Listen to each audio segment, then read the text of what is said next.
Pinag-utos ni Pangulong Ferdinand Marcos Jr. ang mas mahigpit na monitoring ng mga proyekto ng pamahalaan at pagbibigay ng progress report kada 2 linggo upang matiyak ang tunay na progreso ng mga ito. Nagbabala naman ang Malacanang laban sa pagsusumite ng maling report at iginiit ang kaukulang parusa sa mga gumagawa nito. Si Creselyn Catarong magbabalita.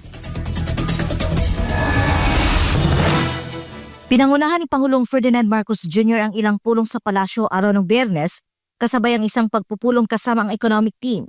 Sa palace briefing, sinabi ni Presidential Communications Office Undersecretary Claire Castro na tinalakay sa nasabing meeting ang mga estratehiya upang pasiglahin ang ekonomiya ng bansa, kabilang ang pagpapalawak ng digitalization upang mapabilis at maging mas epektibo ang trabaho sa pamahalaan.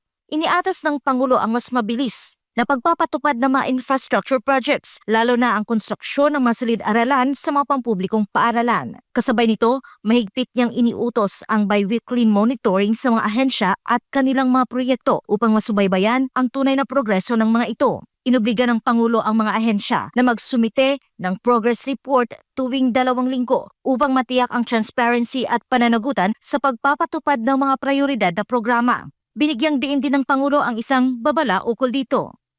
Huwag ninyong subukang magbigay ng maling report. Ang sinabi niya, kapag nagkaroon ng report, ayaw niya po na dahil lang sa magkakaroon ng monitoring every 2 weeks, ay maliin ang report o papogiin ang report. So ayaw po ng Pangulo na maling report.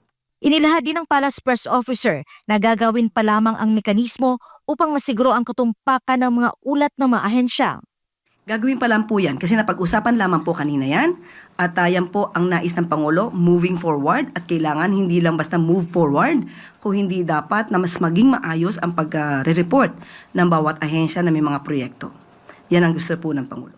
Sa tanong kung ano ang magiging kahihinatnan kapag nagbigay ng maling ulat, sinabi ni Castro na nakadepende ito sa intensyon ng ahensya kung ginawa ba ito ng sinadya o dulot ng kapabayaan. So definitely pag sinadya ito, may kaakibat na parusa ito.